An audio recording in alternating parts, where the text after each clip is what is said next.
Welcome back everyone. एक बार फिर आपको बहुत बहुत खुशामदीद। यकीनन आप सब बिल्कुल खैरियत से होंगे। और अगर हम बात करते चलें आज के हवाले से, तो आज एक बहुत ही शानदार चीज़ काबिल ज़िक्र है और वो है इंडिया की बेहतरीन जीत जो कि ऑस्ट्रेलिया के खिलाफ थी। ऑस्ट्रेलिया के बल्लेबाजों को और गेंदबाजों को ऐसा क्या हो गया कि पासा पलट गया, इस हवाले से गुफ्तगू करते हैं। मेरे साथ मौजूद है हाफिज़ इमरान साहब। अस्सलाम वालेकुम हाफिज़ साहब, कैसे हैं आप? वालेकुम सलाम। हाफिज़ साहब, अगर हम बात करें आज, क्योंकि बॉर्डर गवास्कर ट्रॉफी जारी है और आज मैच का इख्तिताम होता है, इंडिया एक जीत अपने नाम करता है 295 रन्स की एक बड़ी लीड के साथ, एक बड़ी जीत अपने नाम करता है। क्या कहना चाहेंगे इस हवाले से? पाकिस्तान हारा भी है कल असल में एक मैच जिम्बाब्वे के ख़िलाफ़। मेरा ख्याल है कि अगर हम उसको देखते हैं तो वो भी उससे ज़्यादा पाकिस्तान के नुक्ता निगाह से ज़्यादा परेशान कुन चीज़ है। अगर पाकिस्तान जिम्बाब्वे के ख़िलाफ़ मैच हार जाता है, भले वो DL पर गया है मैच, लेकिन पाकिस्तान टीम अगर जिम्बाब्वे में खेल रही है और पाकिस्तान के कुछ खिलाड़ी नए हैं और कुछ ऐसे हैं जो कि पहले भी पाकिस्तान के लिए खेले हुए हैं, कुछ नौजवान हैं जिन्होंने आने वाले दिनों में पाकिस्तान के लिए उनके बारे में ये सोचा जाता है कि वो ज़्यादा तवील अरसे तक पाकिस्तान की नुमाइंदगी कर सकते हैं, तो उनकी कारकर्दगी अगर आपके 60 के ऊपर 6 आउट हो जाते हैं या आप 90-95 अपराधी टीम आउट कर लेते हैं और फिर आप 200 करवा देते हैं, तो पाकिस्तान के नुक्ता निगाह से ये खासी परेशान कुल सूरत हाल है कि आप जिम्बाब्वे के ख़िलाफ़ अगर यहाँ पर हारते हैं, एक मैच DL पर भी गया है तो 6 विकेटें तो पाकिस्तान की गिर गई हैं और अभी लगभग 150 रन्स बाकी हैं पाकिस्तान के, जिस तरफ पाकिस्तान ने जाना है। तो इस चीज़ को अगर हम देखते हैं तो ये पाकिस्तान के नुक्ता निगाह से ज़्यादा परेशान कुन है कि एक टीम जिसमें अब्दुल्ला शफीक भी हैं, जिसमें साइम अयूब भी हैं, सलमान अली आगा भी हैं, मोहम्मद रिजवान भी हैं, हारिस रऊफ़ भी उसमें खेल रहे हैं। तो पहले रन्स ज़्यादा हुए पाकिस्तान की तरफ से, फिर जब आप बैटिंग के लिए गए हैं तो आपके पास उतना ज़्यादा बेहतर परफॉर्मेंसेस आपकी नहीं रही हैं कि जिसकी तवक्को की जा रही थी और जिस तरीके से आपने रिस्पॉन्ड करना है। और पाकिस्तान 2020 से लेकर अब तक अगर हम देखते हैं तो ये एक मरतबा 2020 में पाकिस्तान को जिम्बाब्वे के ख़िलाफ़ नाकामी का सामना करना पड़ा, फिर 2022 में भी पाकिस्तान जिम्बाब्वे के ख़िलाफ़ हारा और आप 2024 के अख्ताम पर भी आप जिम्बाब्वे के ख़िलाफ़ एक मैच में आपको नाकामी का सामना रहा है। तो ये पाकिस्तान के नुक्ता निगाह से खासी परेशान कुन चीज़ है। जहाँ तक ताल्लुक़ BGT का है तो इसमें बिल्कुल एक मतलब से फिर इंडिया ने ऑस्ट्रेलिया के ख़िलाफ़ जो उनकी आखिरी 2 सीरीज़ हैं उसको सामने रखते हुए उसी जो उनकी फतूहात हैं उसके तसलसल को बरकरार रखा है। अभी 4 मैचेस इसमें बाकी हैं। पहला मैच पर्थ में खेला गया था। तो ऑस्ट्रेलिया हमेशा से अगर कोई टीम पाकिस्तान, इंडिया या श्रीलंका, बांग्लादेश या जो भी टीम यहाँ से जाती है वहाँ पर उनका पहला टेस्ट मैच पर्थ में रखते हैं, क्योंकि वहाँ पे एक्स्ट्रा पेस एंड बाउंस होता है जिसको इंडियन, पाकिस्तानी बल्लेबाज हैं या फिर श्रीलंकन हैं या फिर बांग्लादेश के हैं या जो वो लोग जो वहाँ पर नहीं खेलते हैं बहुत ज़्यादा, उनके लिए मुश्किल होता है कि वो इतने पेस एंड बाउंस को मैनेज करें। तो वो वहाँ से पहला टेस्ट मैच रखते हैं ताकि उसका मकसद यही होता है कि एक ऐसी कंडीशंस उनको पहले टेस्ट मैच में दी जाएं जिसके लिए वो आदी नहीं हैं। उसका मकसद ये होता है कि टेस्ट मैच जीतें, पर्थ में जीतने के बाद फिर उनको दूसरी जगह पर लेकर जाएं, वहाँ पे उनके ख़िलाफ़ मैचेस जीतने की कोशिश करें। लेकिन यहाँ पर जो पर्थ में हुआ है ऑस्ट्रेलिया के साथ इंडिया की तरफ से, वो बिल्कुल ऐसे ही है कि जैसे उन्हीं की जो दवाई है उससे ही इलाज किया है इंडिया ने उनका। और ये क्रेडिट है इंडिया टीम को कि जिसमें शुभमन गिल भी नहीं थे, जिसमें रोहित शर्मा भी नहीं थे, उसके बावजूद भी उन्होंने, अब जिसमें चेतेश्वर पुजारा नहीं है टीम में, अजिंक्य रहाणे नहीं है, जो कि पिछली 2 जो सीरीज़ हैं उनमें इन खिलाड़ियों का बड़ा अहम किरदार रहा बैटिंग के शोबे में, लेकिन उसके बावजूद रोहित शर्मा के, पुजारा और रहाना से तो वो एक तरफ आगे निकल गए हुए हैं, उनके नए बल्लेबाजों की तरफ तवज्जो है ज़्यादा। उनकी अदम मौजूदगी में भी, अपने कैप्टन की मौजूदगी में भी, शुभमन गिल की मौजूदगी में भी, अदम मौजूदगी में भी और मोहम्मद शामी की अदम मौजूदगी में भी उन्होंने टेस्ट मैच को जीता है। और टेस्ट मैच के तमाम शोबे में उन्होंने ऑस्ट्रेलिया के लिए मुश्किलात पैदा की हैं। ऑस्ट्रेलिया के लिए उनको अब बाकी 4 मैचेस में ऑस्ट्रेलिया के ऊपर दबाव होगा, बावजूद बजाय इसके कि जो मेहमान टीम है उसके ऊपर दबाव हो, ख़ुद ऑस्ट्रेलिया जो कि मेज़बान टीम है उसके ऊपर दबाव होगा। तो बुनियादी तौर पर ऑस्ट्रेलिया को इंडिया ने खेल के तमाम शोबों में आउट क्लास किया। आप पहली इनिंग्स में देख लें 150 पर आउट हुए, उनको उनसे कम रन्स पर आउट किया, लगभग 40 रन की लीड ली। उसके बाद जब दूसरी इनिंग्स खेलने के लिए आते हैं तो आप देखें कि 150 से ज़्यादा रन्स ऑन बोर्ड किए जायसवाल ने, KL राहुल की एक 50 है, फिर विराट कोहली ने 100 रन्स ऑन बोर्ड किए। तो इतने रन्स ऑन बोर्ड कर दिए सेकंड इनिंग्स में कि उसके दबाव से निकल नहीं पाई ऑस्ट्रेलिया की टीम। Jasprit Bumrah player of the match, कप्तान थे, लीड किया अपनी टीम को पहली इनिंग्स में। जब 150 पर आउट होने के बाद ये तवक्को नहीं थी कि ऑस्ट्रेलिया 150 भी नहीं कर पाएगा, तो उन्होंने वहाँ पर अपनी शानदार गेंदबाजी से जो मेज़बान टीम है उसके छक्के छुड़ाए। फिर बाद में जो उनकी बैटिंग थी, विराट पहली इनिंग्स में रन्स नहीं कर पाए। न्यूजीलैंड के ख़िलाफ़ ये टीम 3 टेस्ट मैचों की सीरीज़ हार कर वहाँ पर गई है, और वो सीरीज़ हारने के बाद अवे सीरीज़ में जाते साथ ही पहले टेस्ट मैच में एक बिल्कुल मुख्तलिफ़ किस्म की कंडीशंस में जहाँ पे एक्स्ट्रा पेस एंड बाउंस है उसको मैनेज किया। तो क्रेडिट है जायसवाल को, केएल राहुल को, विराट कोहली को, सिराज ने भी बॉलिंग की विकेटें ली, उनके फास्ट बॉलर्स ने रिस्पॉन्ड किया उनको। तो बिल्कुल ये उनके लिए एक अच्छी फ़तह है, और टेस्ट सीरीज़ का आगाज़ उन्होंने बहरहाल फ़तह से किया है, और जिस खेल की तवक्को इंडियन टीम के फैंस को थी उन्होंने बिल्कुल उसी अंदाज़ में किया। और जो क्रिकेट जिसकी ज़रूरत थी, जो टेस्ट मैच जिस अंदाज़ में खेला जाना चाहिए, जो तकाज़े हैं टेस्ट क्रिकेट के, उसके मुताबिक उन्होंने टेस्ट क्रिकेट खेली है। बिल्कुल सही हाफिज़ साहब। अगर हम देखें तो हमने T20 ऑस्ट्रेलिया हमें वाइट वॉश किया, 50 ओवर्स के मैच की सीरीज़ हमने विन की, लेकिन साथ ही साथ हमने T20 में वाइट वॉश हमारे नाम हुआ। और उसके बाद अगर हम देखते हैं तो हमारी विद इन नेक्स्ट सीरीज़ जो है वो 50 ओवर्स का मैच हमारा जिम्बाब्वे के खिलाफ था। जिम्बाब्वे निस्बतन बहुत आसान टीम है, लेकिन हम लोग इतने भी एक कमज़ोर स्ट्रेंथ के साथ हम नहीं गए थे। आखिर इसमें मोहम्मद रिजवान भी थे, हमारे और भी काफ़ी प्लेयर्स थे, 3 ही प्लेयर्स का डेब्यू हुआ है सिर्फ हार्डली, बाकी तमाम तो वही प्लेयर्स जिनका अच्छा खासा तजर्बा है। तो क्या आपको लगता है कि यहाँ पर शायद गलती ही हो गई हमसे कि हम फिर अपनी फुल स्ट्रेंथ के साथ ही जाते हैं यहाँ पर? देखिए, बाद औक़ात तजर्बात में आप करते हैं, ठीक है, तजर्बे करने चाहिए, लेकिन अगर आपके पास तजर्बाकार खिलाड़ी किसी भी फॉर्मेट में मौजूद हैं, जो आपकी फ़र्स्ट क्लास क्रिकेट खेल रहे हैं, तो आपको उनकी तरफ जाने की ज़रूरत ज़्यादा होती है, बजाय इसके कि आप जो कर चुके हैं सब कुछ वो आपके सामने है, आप उनके बजाय उन लोगों की तरफ चले जाएं जिन्होंने अभी कुछ करके अपना आप साबित करना है। तो जो आपके पास मौजूद हैं, जो बरसों से आपकी मुख्तलिफ सतह की क्रिकेट में परफॉर्म कर रहे हैं, जिन्होंने अपनी सलाहियतों का इजहार कर चुके हैं, जो अगर आप उनको एक साइड पर रख कर जिन्होंने अभी शुरू किया क्रिकेट उनके ऊपर चले जाएंगे, तो उन्होंने तो साबित करना है वो कामयाब होते हैं या नहीं होते हैं। ये भी कोई ज़मानत नहीं होती कि जो बहुत अच्छा खेल रहे हैं बरसों से, वो जब इंटरनेशनल लेवल पर जाएंगे तो कामयाब हो जाएंगे। लेकिन आपको एक उम्मीद ज़रूर होती है उनकी, चूँकि अगर किसी ने कुछ 4, 5, 6, 7, 8 सीज़न खेले हुए हैं, तो वो उस तरह के हालात में बहुत वक्त से आता है खिलाड़ी, मुश्किल में जाता है, निकलता है, गिरता है, उठता है, आउट ऑफ फॉर्म होता है, फॉर्म में वापस आता है, मुख्तलिफ़ किस्म के बॉलर्स को खेलता है एक ही सीज़न में, कभी T20 में खेलता है, 1 डे में खेलता है, 4 डे में खेलता है, तो वो सिचुएशन में बार बार जाता है और उससे बाहर आता है। तो उसकी जो रेपिटेशन है मुख्तलिफ़ चीज़ों की, वो इस हद तक होती है कि वो उसको पता होता है कि मैंने मैनेज कैसे करना है। सो इस टीम में जब इसका ऐलान हुआ था, उस वक्त भी ये बात हुई थी कि आपको सबको अगर आप शामिल कर लेंगे कि जो सामने नज़र आ रहे हैं, जिनके ऊपर आई बॉल्स हैं, जो लोगों के सामने है कि इसको भी, ये भी बहुत अच्छा है, ये भी बहुत अच्छा है, ये भी बहुत अच्छा है, तो इसको भी खिला लें, तो उसका नतीजा क्या हो सकता है? तो उसका नतीजा ये होता है कि अगर आप अपना मेडल ऑर्डर देखते हैं तो आपको नज़र आएगा कि यार यहाँ पर अगर टीम मुश्किल में आ जाती है तो कौन है जो निकालेगा। तो फिर आप सोचते हैं कि यार अगर फ़लाँ इसी जगह पर होता, फ़लाँ इसकी जगह पर होता तो ये ज़्यादा बेहतर था। तो 6 अगर 60 पे आपने आउट कराए हैं, तो इसका मतलब ये है कि आपकी बैटिंग जो अगर ऊपर से रन्स नहीं मिलते अब्दुल्ला शफीक और साइम अयूब की तरफ से, तो फिर नीचे तो आपके लिए मुश्किलात है ना। बैट्समैन को तो आउट होने के लिए एक बॉल चाहिए, वो किसी भी वक्त हो सकता है, वो किसी भी मतलब अनलकी भी हो सकता है ना, कि एक बहुत अच्छा कैच हो सकता है, रन आउट हो सकता है, एक गैर मामूली बॉल उसको निकल सकता है, उसकी लक ऐसी है कि वो बॉलर्स बैट्समैन सीधा शॉट खेलता है, बॉलर के हाथ को लग के वो विकेट में रखकर रन आउट हो जाता है, किसी और तरीके से हो जाता है, डायरेक्ट थ्रो लग जाती है।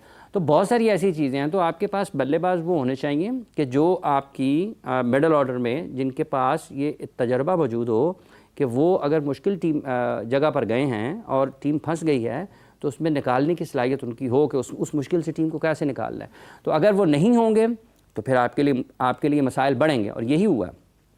जैसे कल पाकिस्तान के मिडल ऑर्डर आउट हुआ है, मतलब अगर अच्छा बॉल हो, अच्छे बॉलर्स फास्ट बॉलर करेंगे, वहाँ पर नहीं खेला जाएगा। अगर स्पिनर आ गया है तो आपको ये पता नहीं चलेगा आगे खेलना है, पीछे खेलना है, कहाँ खेलना है। तो ये चीज़ें हैं जो कि मुश्किलात हैं, और जो स्टैब्लिश प्लेयर्स हैं आपके सर्किट में, उनकी तरफ जाना पड़ेगा। लोगों को पता है कि कौन है, और अगर पाकिस्तान को ज़रूरत है तो ये भी बात सलाहियत है जिनको आपने मुंतखब किया है। लेकिन क्या इनको उस मरहलावार तैयारी के बाद पाकिस्तान टीम में लेकर नहीं आना चाहिए कि ये 2 साल बजाय इसके कि 3 साल पाकिस्तान की टीम के साथ रहकर सीखें, ये उस प्रोसेस में रहकर सीखें ना, और फिर वो रिप्लेस करें जो ऊपर बैठे हुए हैं उनकी जगह के ऊपर। बिल्कुल सही। हाफिज़ साहब, एक और भी इंसिडेंट हुआ, इंसिडेंट ही कहेंगे इसको, क्योंकि वसीम अकरम साहब हमारे लेजेंड हैं और उनके साथ एक फ़ैन ने भी मिसबिहेव किया है। इससे पहले बाबर आजम के साथ भी मैदान में बदतमीज़ी देखी हमने, जिसकी वीडियोस वायरल हुई। तो ये फ़ैन्स के साथ ये जो एक मिसबिहेव का एक एलिमेंट है, ये फ़ैन्स तो अब इतने सारे हैं कि उनमें से ख़त्म नहीं किया जा सकता, लेकिन क्या कोई भी वहाँ पर ऐसा नहीं है जो इनको रोके या इनकी कोई थोड़ी बहुत तरबियत करे कि आखिर आपने लेजेंड्स के साथ गुफ्तगू किस तरह से करनी है? देखिए, ये बड़ा अफसोसनाक है। वर्ल्ड कप में मोहम्मद हारिस रऊफ़ के साथ ये वाक़या पेश आया था। वर्ल्ड कप में ही बाबर आज़म के साथ भी एक वाक़या पेश आया था। वर्ल्ड कप में ही अभी कुछ इसी सीरीज़ में जो पाकिस्तान ऑस्ट्रेलिया में खेला है सिडनी में, वहाँ पर भी बाबर आज़म के साथ ये वाक़या पेश आया था। अब ये वसीम अकरम साहब के हवाले से देखिए, ये जब आप हज़ारों लोगों में बैठे होते हैं तो कोई आप हर किसी को तो नहीं पकड़ सकते। और ये जो जुमले कसना है या आवाज़ें लगाना है, ये बहरहाल एक अफसोसनाक चीज़ ज़रूर है। अगर आप किसी भी किस्म के ख़यालात रखते हैं, और फिर उससे ज़्यादा तकलीफ़देह ये चीज़ होती है कि लोग बाकायदा तौर पर हदफ बनाकर करते हैं और फिर उसकी वीडियो बनाते हैं, जो कि उससे भी ज़्यादा अफसोसनाक है। लाइव मैच भी अगर चल रहा है, अगर आप लाइव मैच में भी किसी खिलाड़ी के बारे में बात करते हैं, ये करते रहते हैं, ऐसा नहीं है कि ये कोई नई चीज़ है। ये इसकी तारीख़ बहुत पुरानी है और ये मुख्तलिफ़ वक्तों में रहा है। जो मतलब पाकिस्तान में भी, पाकिस्तान से बाहर भी, दुनिया के मुख्तलिफ़ ममालिक में, पाकिस्तान में भी होता रहा है। दुनिया के मुख्तलिफ़ ममालिक में लोग बड़े शिद्दत के साथ, बड़े मुख्तलिफ़ अंदाज़ में खिलाड़ियों को बुलाते हैं। आज चूँकि इस हवाले से हसासियत ज़्यादा है, लोग उसको महसूस ज़्यादा करते हैं, लोग उसके ऊपर बात ज़्यादा करते हैं, तो शायद लगता है कि ये कोई अनहोनी चीज़ हो रही है। लेकिन फिर भी तहज़ीब के दायरे में रहना चाहिए। आपको कोई पसंद है, आप किसी को नापसंद करते हैं, इसका कतन मतलब नहीं है कि आप किसी की ज़ात के ऊपर हमले करना शुरू कर दें। वसीम अकरम पाकिस्तान के क्रिकेट का, दुनिया क्रिकेट का बहुत बड़ा नाम है। दुनिया भर में पाकिस्तान की कमेंट्री करते हैं, और जब कोई उनसे बात करता है तो आपको कम से कम तहज़ीब के दायरे में रहना चाहिए। वो क्रिकेट खेल को छोड़े हुए उन्हें एक अरसा हो चुका है, 2003 से लेकर आज अब उनको 21 साल हो गए हैं। तो वो कमेंट्री करते हैं मुख्तलिफ़, और उनका जो तजर्बा है पाकिस्तान के क्रिकेट को, उससे फ़ायदा होना चाहिए। और जो लोग उनको, इन्हीं लोगों को देखने के लिए जाते हैं ना, बाबर आज़म को स्टेडियम में देखने के लिए जाते हैं, आप विराट कोहली को स्टेडियम में देखने के लिए जाते हैं। अभी ये जो मैच चल रहा था इंडिया ऑस्ट्रेलिया का, इससे पहले बहुत सारे लोग बात कर रहे थे कि जी विराट को ड्रॉप कर देना चाहिए, तो पहली इनिंग्स के बाद तो उसने तो 100 किया ना। इन्हीं लोगों को आप देखने के लिए जाते हैं। इन्हीं लोगों के ऊपर जब आप बदतहज़ीबी करेंगे उनके साथ, आप एक हदूद है ना, आपकी हदूद है, आपको उसमें रहना चाहिए। आपको नापसंद है, ठीक है, आप ना जाएं। जिस मैच में फ़र्ज़ कर लें कमेंट्री वसीम अकरम कर रहे हैं, आपको वसीम अकरम ना पसंद है तो ना जाएं फिर देखने के लिए। तो ये अफसोसनाक सूरत हाल है। इसमें लोगों को ख़ुद से एक ज़िम्मेदारी का मुज़ाहरा करना चाहिए। अब देखें, हज़ारों लोग हैं, अगर उसमें एक दो कर देते हैं तो इसका यही हल है कि उस बंदे की जो भी उसके ऊपर जो उसको आप सख्ती उसके ऊपर कर सकते हैं कर लें। लेकिन हज़ारों लोगों में, लाखों लोगों में जब आप होते हैं, दुनिया के मुख्तलिफ़ मालिक में क्रिकेट चल रही होती है, अगर आप बैक वक्त सब के जो स्पेक्टेटर्स हैं उनको भी काउंट करें, जमा करें, तो लाखों लोगों की तादाद बन जाती है। तो उसमें अगर एक दो इक्का दुक्का वाक़यात होते हैं तो उनको कम करने की कोशिश ज़रूर करनी चाहिए। लेकिन किसी एक की वजह से फिर दूसरे लोग भी फंसते हैं, सख्तियाँ होती हैं, उसका फिर लोगों को नुकसान होता है। सो जो करता है उसके बारे में कुछ ना कुछ ज़रूर देखना चाहिए कि उसको, और कोई नहीं तो 2-3 मैच ही उसको कहीं अगले मैच नहीं देखने का मौका मिलेगा। बिल्कुल सही। हाफिज़ साहब, इसी के साथ साथ एक और भी बहुत ट्रेंडिंग इस वक्त टॉपिक जो है वो चैम्पियंस ट्रॉफ़ी का है, और सुनने में आ रहा था कि कल मीटिंग है, लेकिन वो भी मनसूख हो गई है। शायद कोई मीटिंग नहीं हो रही है, इस हवाले से खामोशी है आईसीसी की जानिब से, जिसकी वजह से नुकसान ब्रॉडकास्टर्स का तो हो ही चुका है, बल्कि आईसीसी को ख़ुद इसका खासा नुकसान है। लेकिन ये खामोशी किस बात की अलामत है? क्या वजह है खामोशी पैदा करने की इतनी? देखिए, एक चीज़ ये है कि जैसे आपने कहा कि मीटिंग जो थी कल, अगर वो मुलतवी होती है, आगे जाती है, तो उसकी एक वजह ज़रूर नज़र आती है। अब ये होता है या नहीं होता है, ये एक अलग बहस है। लेकिन गुज़िश्ता कोई 48 या 72 घंटों के दौरान एक पेशरफ्त ज़रूर हुई है कि पाकिस्तान के साबिक़ वज़ीर आज़म मियाँ मोहम्मद नवाज़ शरीफ साहब को, पाकिस्तान में जो लोग इन मामलात को देख रहे हैं, उन्होंने किसी हद तक उनको कायल करने की कोशिश की है कि चैम्पियंस ट्रॉफ़ी पाकिस्तान में होनी है। और अभी तक के जो मामलात हैं वो ये हैं कि पाकिस्तान क्रिकेट टीम पाकिस्तान में भारत खेलने के ना हवाले से एक मौक़िफ़ इख्तियार किए हुए है। तो उनको ये कायल करने की कोशिश की गई है कि आप भारत के वज़ीर आज़म नरेंद्र मोदी साहब से बात करें और उनसे कहें कि ये जो पाकिस्तान के साथ क्रिकेट के ताल्लुकात हैं, बिलख़ुसूस आईसीसी के इवेंट्स के हवाले से, इनके साथ इनको चालू रखा जाए या इनमें किसी किस्म का तातुल नहीं आना चाहिए, रुकावट नहीं आनी चाहिए। आप मियाँ नवाज शरीफ साहब, नरेंद्र मोदी साहब जो कि भारत के वज़ीर आज़म, उनसे बात करते हैं या नहीं करते हैं?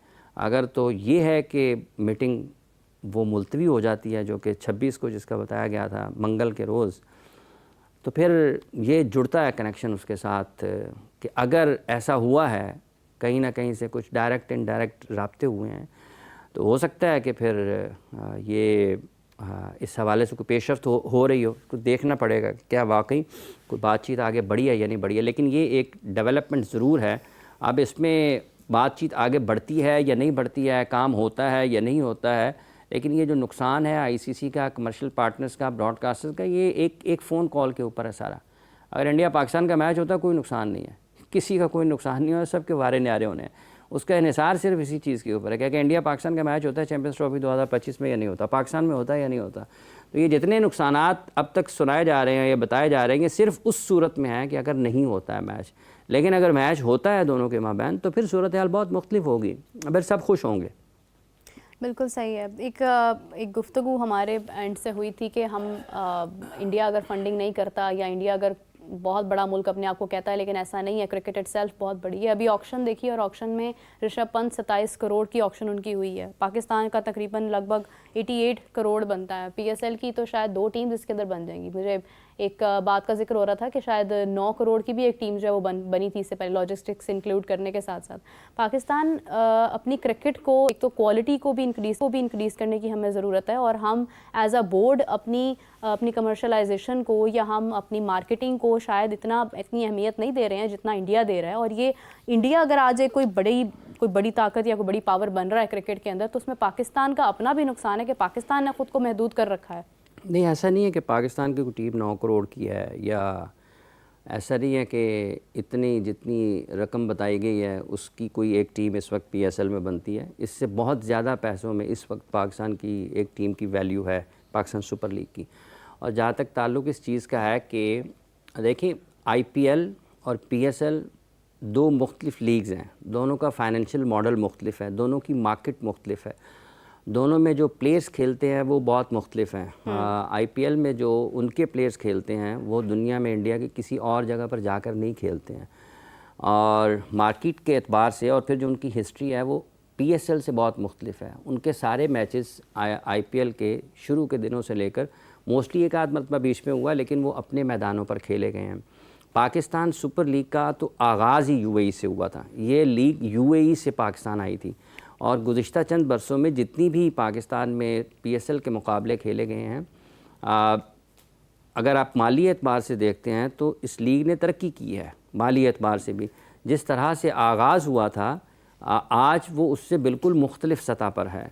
और अगर पीएसएल के साथ मवाजना है माली एतबार से आईपीएल का, तो आईपीएल का तो दुनिया की किसी भी लीग के साथ मवाजना नहीं है माली एतबार से। वो पीएसएल से पुरानी जो लीग्स हो रही हैं उनके साथ भी नहीं है। तो वो एक बिल्कुल मुख्तलिफ़ किस्म की बहस है कि उनके इतने हैं और इसके इतने हैं और ये इतने हैं। पाकिस्तान के लिए जिस चीज़ की ज़रूरत है कि पाकिस्तान को अपने प्लेयर्स की जो क्रिकेट की जो क्वालिटी है उसको बेहतर बनाने की ज़रूरत है, उसको बेहतरी की तरफ लेकर जाना है कि आपकी जो असल यूएसपी है आप कम नहीं होनी चाहिए, कि आपका जो यंग एंड एक्साइटिंग टैलेंट है जो दुनिया को खींचता है अपनी तरफ, उसमें कोई रुकावट नहीं आनी चाहिए। अगर वो आता रहेगा तो आपके पास बहुत सारी चीज़ें ऐसी हैं कि जो आप दुनिया को अट्रैक्ट करते रहेंगे। ठीक है, अभी भी आप देखें कि पाकिस्तान सुपर लीग में भी केविन पैटरसन भी खेले, ब्रेवो भी खेले, क्रिस गेल भी खेले, ब्रैंडन मैकलम भी खेले, एबी डिविलियर्स भी खेले, टिम डेविड खेले, हैरी ब्रूक खेले। दुनिया के बड़े बड़े खिलाड़ी पीएसएल का हिस्सा रहे हैं, बावजूद इसके कि हमारी लिमिटेशंस हैं, हुदूद रही हैं बहुत सारी, हमारी बहुत सारी मुश्किलात रही हैं।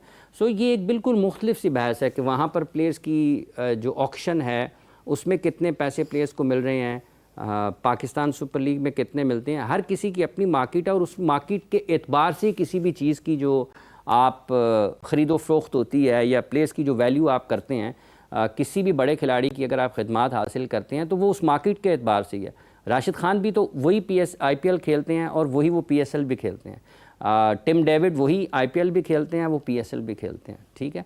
लेकिन दोनों जगह पर दोनों की जो उनको मुआवजा उनकी सलाहियतों को दिया जाता है वो मुख्तलिफ है, लेकिन ऐसा नहीं वो पीएसएल छोड़कर चले जाते हैं, पीएसएल खेलते हैं। राशिद खान ने तो ये भी कहा था कि अगर मुझे लोएस्ट कैटेगरी में भी एलक्यू लाहौर कलंदर्स वाले पिक कर लेंगे तो मैं उनके लिए उस कैटेगरी में भी खेल लूँगा। सो ये एक मुख्तलिफ़ किस्म की डिबेट है, लेकिन पाकिस्तान को जो करना है अपनी जो प्लेयर्स की डेवलपमेंट है, जो अपने प्लेयर्स का पूल है इस तरीके से कि वो उस क्वालिटी को, क्रिकेट की क्वालिटी नीचे नहीं आएगी तो वे ठीक है, जैसे जैसे वक्त आगे बढ़ता चला जाएगा, क्रिकेट खुलती चली जाएगी तो हालात बेहतर हो सकते हैं। तो पैसे की जहाँ तक ताल्लुक है वो आईपीएल का मुकाबला पैसे के एतबार से दुनिया की किसी भी लीग के साथ नहीं है। बिल्कुल नहीं है, लेकिन लाहौर कलंदर्स की अगर हम बात करते हैं पीएसएल में, उन्होंने खासी एक ऐसी हाइप भी क्रिएट की है, बहुत सारी फ़ैन फॉलोइंग है उनकी, नॉट बिकॉज कि आई लिव इन लाहौर या मैं लाहौरी हूँ तो मैं लाहौर कलंदर्स को सपोर्ट कर रही हूँ। ये एक जेन्युइन फैक्टर है कि मैंने देखा है इवन कराची के बहुत सारे लोग जो हैं वो लाहौर कलंदर्स को सपोर्ट करते हैं। उन्होंने एक प्लेयर्स का एक पूल ऐसा तैयार किया है, शाहीन को सपोर्ट किया, फ़खर जमान और बहुत सारे, राशिद खान की इनफैक्ट आपने बात की है। लेकिन बात यह है कि हाफिज़ साहब, हम लोग फ्रेंचाइज क्रिकेट एक तरफ है, हम लोग एज अ बोर्ड क्यों स्ट्रॉन्ग नहीं हो पा रहे हैं अभी तक? हमारा अगर 14 अरब रुपया स्टेडियम्स पर लग गया है तो आज हम परेशान हैं कि अब हम क्या करें आगे। हमने इतना पैसा अपना चैंपियंस कप पर लगा दिया है, तो हम लोग क्यों एज अ बोर्ड इतना स्ट्रॉन्ग नहीं हो पा रहे हैं कि हम भी ये अथॉरिटी के साथ कह सकें, आईसीसी को हमारे भी होने ना होने से उतनी ही फिक्र हो, फाइनेंशियली भी, इकोनॉमिकली भी, नॉट बिकॉज कि पाकिस्तान एक बड़ी टीम है या पाकिस्तान क्रिकेट एक बड़ी टीम है, इकोनॉमिकली भी हम उनको उतना ही फ़ायदा दें जितना शायद कोई दूसरा बड़ा बोर्ड उनको फ़ायदा दे रहा है। देखिए बात यह है कि ये जो इकॉनमी है इसकी हालात व वाक़यात मुख्तलिफ होते हैं। पाकिस्तान में इस वक्त जो हालात हैं, अगर सिर्फ क्रिकेट के एतबार से कि पाकिस्तान का आईसीसी को कोई फ़र्क नहीं पड़ता, तो मेरा ख्याल है पड़ता है। अगर पाकिस्तान का फ़र्क नहीं पड़ता होता आईसीसी को तो अब तक वो फ़ैसला कर चुके होते आईसीसी की चैम्पियंस ट्रॉफ़ी के शेड्यूल के ऐलान करने का। अगर पाकिस्तान की कोई वहाँ पर, ठीक है कि अगर आप दुनिया के दीगर बोर्ड्स के हवाले से बात करते हैं तो वहाँ पर उनकी क्रिकेट और पाकिस्तान की क्रिकेट के, पाकिस्तान के ज़मीनी हालात और उनके हालात का जब आप जायज़ा लेते हैं तो आपको लगता है कि पाकिस्तान किस तरीके से ऑपरेट कर रहा है दुनिया में, पाकिस्तान को किन हालात का सामना रहा है। दुनिया का कोई ऐसा मुल्क नहीं है, ना इंडिया, ना ऑस्ट्रेलिया, ना इंग्लैंड, ना न्यूजीलैंड, ना साउथ अफ्रीका, कि जिसने 6-7 साल अपने मुल्कों, अपने मैदानों पर कोई क्रिकेट न खेली हो। तो पाकिस्तान ने अपने मैदानों पर कोई क्रिकेट खेली नहीं है अपने वेन्यूज़ के ऊपर। उसके बावजूद पाकिस्तान आज भी, उसी दौरान पाकिस्तान 17 की चैम्पियंस ट्रॉफ़ी जीता, उसी दौरान पाकिस्तान टेस्ट रैंकिंग में दुनिया की नंबर 1 टीम का एजाज़ पाकिस्तान ने हासिल किया। उसी दौरान ये सारे प्लेयर्स जो आज भी पाकिस्तान के लिए खेल रहे हैं, ये पाकिस्तान की नुमाइंदगी करते हुए उन्होंने दुनिया में मुल्क का नाम रोशन किया। उसी दौरान पाकिस्तान ने, आप देखें कि जितने भी ममालिक जिनके साथ क्रिकेट खेली है तो एक कंपटीशन में रहा पाकिस्तान, ठीक है जी। 2009 से लेकर 17 तक, 2009 का पाकिस्तान खेलता है, जीतता है T20 वर्ल्ड चैम्पियनशिप, और 2011 में पाकिस्तान वर्ल्ड कप का सेमीफाइनल खेलता है, 2017 में पाकिस्तान चैम्पियंस ट्रॉफ़ी जीत जाता है। तो ये क्रिकेट के एतबार से तो अपनी जगह पर बावजूद मुश्किल हालात के पाकिस्तान रहा है, लेकिन जहाँ तक ताल्लुक़ इस चीज़ का है, इकॉनमी एक और चीज़ है बिल्कुल। आपकी मार्केट कितनी है, उसमें जान कितनी, उसमें कितना बिज़नेस हो रहा है, उसकी क्या चीज़ें ऐसी हैं जो बेहतर हो सकती हैं। तो वो जैसे जैसे आपकी मार्केट खुलेगी, जैसे जैसे आपकी इकॉनमी ठीक होती है, वो सारी चीज़ों का असर पड़ता है। और जो लोग ये बात करते हैं इकॉनमी के हवाले से, तो ज़रा बताएं ना, पाकिस्तान में आखिरी मरतबा आईसीसी का इवेंट कब हुआ है? और जिन मुल्कों की मिसालें दी जाती हैं उन्होंने गुज़िश्ता 10 वर्षों में कितने इवेंट होस्ट किए हैं, तो बताएं ज़रा। फिर कंपैरिजन तो ऐसे ही होगा ना।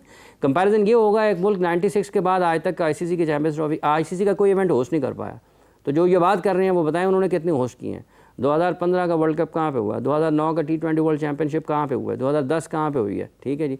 2017 की चैम्पियंस ट्रॉफी कहाँ पे हुई है? 2019 का वर्ल्ड कप कहाँ पे हुआ है? 2023 का कहाँ पे हुआ है? इस दौरान आईसीसी के और एसीसी के टूर्नामेंट्स कहाँ कहाँ हुए हैं? तो पाकिस्तान में क्या हुआ? आगे इंडिया ने 2 इवेंट और होस्ट करने हैं। तो देखें ये चीज़ें आपकी इकॉनमी को बूस्ट देती हैं ना। क्रिकेट की भी जो इकॉनमी है, जब आप आईसीसी के, एसीसी के पूरे टूर्नामेंट होस्ट करेंगे तो ये आपकी क्रिकेट की इकॉनमी को बूस्ट देगी। तो जब नहीं होगा तो फिर उसके असरात आएंगे। लेकिन पाकिस्तान तो उसके बावजूद भी ना सिर्फ सर्वाइव कर रहा है, बल्कि पाकिस्तान आला सतह पर है। अभी ठीक है, पाकिस्तान के पास प्लेस के हवाले से कुछ मुश्किलात हैं, लेकिन ऐसा नहीं है ये कि मसाइल हल नहीं हो सकते हैं। ये हल होने वाले मसाइल हैं, ये हो भी सकते हैं। पाकिस्तान वापस अपनी उस बेहतरीन क्रिकेट की तरफ जा सकता है। सो क्रिकेट का तसलसल के साथ होना ये आपकी इकॉनमी के रास्ते में रुकावट है। अगर नहीं होती तो जो होगी, इवेंट्स होस्ट करेगा पाकिस्तान, तो वो मुआशी एतबार से भी आईसीसी के लिए भी फ़ायदेमंद होगा। बिल्कुल सही है। हाफिज़ साहब, आईसीसी जब दौरा किया उन्होंने अभी, तो उसको देखकर तो महसूस हो रहा था कि शायद कुछ ना कुछ इसका हल भी निकल पाएगा, लेकिन आईसीसी सिर्फ आता है, विजिट करता है और वापस चले जाते हैं। मतलब वो तो घूम फिर रहे हैं, शायद कोई इसका डिसीजन या कोई हल तो वो सामने नहीं लेके आ पा रहे हैं। आईसीसी क्यों इतना वीक पड़ रहा है? और अगर वीक ही पड़ना है तो फिर पाकिस्तान के आगे दौरा करने का क्या फ़ायदा है फिर? देखिए, दौरे अपनी जगह पर हैं, चूँकि एक मामूल की कार्रवाइयाँ वो आपने जारी रखनी है, बातचीत आपने जारी रखनी है। ऐसा नहीं है कि उसका कोई फ़ायदा, बातचीत कर रहे हैं ना, वो उधर भी कर रहे होंगे, इंडिया से भी कर रहे होंगे, वो पाकिस्तान से भी कर रहे होंगे, वो और लोगों से भी कर रहे होंगे। लेकिन ये चूँकि मामला ख़ासा गंभीर है, ये इतना नहीं है, ये ऐसा नहीं है ना कि आप किसी भी एक मुल्क को छोड़ के ऐलान कर सकते हो। अगर वो इंडिया को छोड़कर ऐलान कर सकते अब तक, तो वो कर चुके होते। अगर वो पाकिस्तान को मुकम्मल तौर पर नज़रअंदाज करके आईसीसी की चैंपियंस ट्रॉफी 2025 के शेड्यूल का ऐलान करने की पोजीशन में होते, तो वो कर चुके होते। इसका मतलब ये है कि ये इतनी आसान नहीं है, क्योंकि जब आपने अपनी क्रिकेट को बेचना है तो उसमें ये ओमान की, नेपाल की, पीएनजी की, आयरलैंड की, कनाडा की और यूएसए की क्रिकेट तो नहीं ब्रॉडकास्टर को बेचनी ना आपने ब्रॉडकास्टर को क्रिकेट बेचनी है पाकिस्तान की, इंडिया की, श्रीलंका की, वेस्ट इंडीज़ की, ऑस्ट्रेलिया की, न्यूजीलैंड की, इंग्लैंड की। तो अगर उनमें से मतलब पहले ही श्रीलंका की हालत अच्छी नहीं है, वेस्ट इंडीज़ की हालत अच्छी नहीं है, और पाकिस्तान को भी साइड पर कर देंगे, तो आपके पास तो 4-5 टीमें बच जाती हैं। तो आप उसको क्या बेचेंगे? ब्रॉडकास्टर के लिए जो जहाँ से आप पैसा कमाते हैं बहुत ज़्यादा, उसके लिए भी तो किसी चीज़ में कशिश है ना, तो उसको भी बरकरार रखना है और आईसीसी की ये जिम्मेदारी है। और अब तक, जबकि आज के दिन में भी अभी तक वो काम नहीं हो पाया कि जो कि आईसीसी ने आज से कई दिन पहले करना था, तो इसका मतलब ये है कि मामलात उस अंदाज में आगे नहीं बढ़ रहे हैं और इसमें बड़ी इसमें बगौर जायज़ा लेने की और बारीक बीनी से सारे काम होने हैं। तो उस वक्त तक नहीं होगा जब तक कि किसी काबिल अमल हल की तरफ नहीं बढ़ेंगे। और अगर हुकूमतों की सतह पर बातचीत होती है तो बहुत सारी चीज़ें बदल जाएंगी। ये जितना भी अब तक शोर है ब्रॉडकास्टर्स का, कमर्शियल पार्टनर्स का, जो भी उसके साथ जुड़ते हैं आईसीसी के साथ, उसके इवेंट में लोग, कारोबारी लोग जुड़ते हैं, कंपनियां उसके साथ जुड़ती हैं, वो उन सब का नुकसान एक ही सूरत में है कि पाकिस्तान इंडिया का मैच नहीं होता। अगर पाकिस्तान इंडिया का मैच होता है तो वो भले 10 दिन पहले चैंपियंस ट्रॉफी से ऐलान कर लें, वो सब चीज़ें बिल्कुल फिक्स हो जाएंगी, वो रहने वाली नहीं है। पाकिस्तान इंडिया के मैच में इतनी जान है, इसमें कोई शक नहीं है। हाफिज़ साहब, जिम्बाब्वे से एक मैच हम अपना हार गए हैं, आगे हमारे पास अभी और भी मौके हैं कि हम अपनी इज्जत भी रख सकते हैं और हम मैं चीज़ को वेरीफाई कर सकते हैं कि हम एक बड़ी टीम है। क्या करना चाहिए पाकिस्तान टीम को? जिस तरह से हमने देखा कि बैकफुट पर आकर खेला जा रहा है, क्या इस अप्रोच के साथ हमें जाना चाहिए? क्या हमें कुछ देखना चाहिए कि हम गलती कहाँ पर कर रहे हैं, और अगर देखना चाहिए तो वो क्या चीज़ें हैं जिनको बगौर जायज़ा लेने की ज़रूरत है? देखिए, अगर फास्ट बॉलर को भी आप ठीक नहीं खेलेंगे, स्पिन बॉलर को भी ठीक नहीं खेलेंगे, तो फिर आपके लिए मुश्किलात तो होंगी। अगर आप 200 रन्स के ताक़ुब में भी 60 पर अपने 6 आउट करवा के, 50 पर 6 आउट करवा के बैठ जाएंगे, तो फिर एतमाद तो ख़राब होता है। और ज़्यादा बेहतर क्रिकेट खेलने की ज़रूरत है पाकिस्तान को। और मिडल ऑर्डर में आपको, अब देखें ना, अब अगर यहाँ पर आप चैम्पियंस ट्रॉफ़ी के लिए तैयार कर रहे हैं, तो क्या इसी मेडल ऑर्डर के साथ चैंपियंस ट्रॉफी खेल सकते हैं? तो सोचना पड़ेगा कि, और अगर आप अभी तक ये इस चीज़ में क्लैरिटी नहीं है कि ये मेडल ऑर्डर पाकिस्तान का चैंपियंस ट्रॉफी खेलेगा, तो फिर आपको उस तरफ जाना चाहिए जो आपके पास दस्तयाब चीज़ें मौजूद हैं, प्लेयर्स दस्तयाब, अवेलेबल जो रिसोर्स हैं ना, बेस्ट अवेलेबल जो है, उनकी तरफ जाएँ। इन लोगों को उनके साथ तैयार करें ताकि आपके मुस्तकबिल के लिए रिप्लेसमेंट जो है, मुतबादल खिलाड़ी जो हैं, वो मरहलावार आपके सामने आएँ। तो अब जिम्बाब्वे के ख़िलाफ़ भी अगर पहला मैच हारने के बाद बाउंस बैक करना चाहिए ना पाकिस्तान को, अगले मैचेस जीतने हैं। अगर आप नहीं जीतेंगे तो यकीनी तौर पर दबाव आएगा और फिर पाकिस्तान ने इसके बाद साउथ अफ्रीका भी जाना है। अच्छी जगह पर फिनिश करना चाहिए। साइम को रन्स करने की ज़रूरत है, अब्दुल्ला को रन्स करने की ज़रूरत है, रिजवान को रन्स करने की ज़रूरत है, इरफान और हसीब, जिन को मौका मिल रहा है उनको अब रन्स करना पड़ेंगे। और आपकी बॉलिंग को भी देखना है कि अगर आपने 100 पर 5 आउट कर लिए हैं तो कप्तान किस तरह से ऑपरेट कर रहा है। अगर उसने गलतियां की हैं, यकीनी तौर पर 1-2 काम तो ऐसे हुए हैं कि जो एक जगह पर जिम्बाब्वे अगर फंसा हुआ था तो उसको आपने सांस लेने का मौका दिया तो वो 200 के करीब कर गए हैं। तो आपको उन चीज़ों को देखना है और हिकमत अमली के एतबार से भी, कारकर्दगी के एतबार से भी, बैसियत टीम भी और इज्तिमाई तौर पर भी और इनफरादी तौर पर भी। बिल्कुल सही है। अगर हम बात करें बॉर्डर गवास्कर की, आप उम्मीद कर रहे हैं कि इंडिया ये सीरीज़ अपने नाम कर सकता है जिस तरह से उन्होंने ओपनिंग की है? देखिए पहला टेस्ट मैच है ना, सीरीज़ अभी चार टेस्ट मैच की सीरीज, 4 मैचेस बाकी हैं। जब आप पहला मैच जीत जाते हैं तो लामहला आप एक बर्तरी के साथ तो हैं और एक अच्छे एतमाद के साथ आगे बढ़ रहे हैं। और वो ये एतमाद आपके सामने है कि रन्स कर दिए उनके टॉप प्लेयर्स ने। जायसवाल के ऊपर नज़रें थीं, जायसवाल रन्स कर गए। विराट कोहली के ऊपर नज़रें थीं, विराट कोहली रन्स कर गए। मोहम्मद शामी मौजूद नहीं थे, अभी सुनने में आ रहा है कि शायद शामी की भी वापसी हो सकती है बाकी मानदा टेस्ट मैचेस में। रोहित रवाना हो चुके हुए हैं, मेरा ख्याल वो भी पहुँच गए होंगे ऑस्ट्रेलिया। तो शुभमन गिल भी वापस आ सकते हैं। तो जो उनके पास प्लेयर्स हैं, शामी की अगर आ जाते हैं तो उनकी बॉलिंग और बेहतर हो जाती है। सो प्लेयर्स तो उनके पास हैं। ऑस्ट्रेलिया की हालत मजमूई तौर पर इतनी अच्छी नहीं है क्योंकि स्टीवन स्मिथ, लबुशेन इनके ऊपर बहुत ज़्यादा इन्हिसार है। फिर डेविड वार्नर नहीं है, वो ऑस्ट्रेलिया में बहुत शानदार खेलते थे। लबुशेन और स्टीवन स्मिथ की जो कारकर्दगी है वो बड़ा सवालिया निशान है ऑस्ट्रेलिया के लिए। और अगर आप सिर्फ घूमेंगे ट्रेविस हेड के ऊपर या फिर आप समझें कि मिच मार्श को रन्स कर देंगे, लबुशेन, और वो अपना किरदार अदा नहीं करेंगे तो ऑस्ट्रेलिया के लिए मुश्किलात होंगी। बॉलिंग उनकी अच्छी है हैज़लवुड की सूरत में, पैट कमिंस की सूरत में, लेकिन पेस एंड बाउंस को जो बल्लेबाज हैं इंडिया के, उन्होंने अच्छा मैनेज किया। अगर आप वो पर्थ में खेल सकते हैं तो इससे बेहतर क्रिकेट वो अगले मैच में और ज़्यादा खेल सकते हैं। लेकिन नफसियाती तौर पर भारत को पहला टेस्ट मैच जीतने के बाद दबाव ज़रूर आया। और ये जो ऑस्ट्रेलिया क्रिकेट खेला है ना, आप अमूमी तौर पर टीमें ऑस्ट्रेलिया जाकर ऐसी क्रिकेट खेलती हैं जैसी ऑस्ट्रेलिया ने खुद इस टेस्ट मैच में खेली है, जो टूर कर रही होती हैं। तो वहाँ पर ऐसे लग रहा है कि जैसे इंडिया ऑस्ट्रेलिया वाली क्रिकेट खेल रहा है और ऑस्ट्रेलिया जो है वो किसी और पाकिस्तान या श्रीलंका जैसी क्रिकेट खेल रहा है, क्योंकि इंडिया ने गुज़िश्ता 2-3 सीरीज़ में वहाँ पर उनके ख़िलाफ़ सीरीज़ जीती हुई हैं। तो ये बिल्कुल मुख्तलिफ़ किस्म की क्रिकेट ऑस्ट्रेलिया खेल रहा है और ये उनके लिए मुश्किलात हैं। बैटिंग में उनके पास वो नहीं है जो कभी स्लेटर होते थे, टेलर होते थे, लैंगर होते थे, हैडन होते थे, गिलक्रिस्ट होते थे, पॉन्टिंग, स्टीव और मॉकवा होते थे। उनके पास वो वाली सलाहियत नहीं है बल्लेबाजों की। तो वो अगर नहीं है तो जो बेहतर टीम है वो फिर जीत रही है उनसे। बिल्कुल सही है। हाफिज़ साहब, लास्ट में एक सवाल आखिरी पूछना चाहूँगी कि हम लोग ड्राफ्टिंग की तरफ जाते हैं, क्या हमें भी ऑक्शन को अडॉप्ट नहीं करना चाहिए पीएसएल में? पैसे की बात है ना कि क्या आपको मार्केट इतनी इजाज़त देती है, क्या बजट आपके पास इतने होते हैं, जाने को तो जा सकते हैं, लेकिन क्या फिर उसके लिए आपके पास इतने वसाइल मौजूद हैं कि आप उसमें ऑक्शन में जाना चाहते हैं?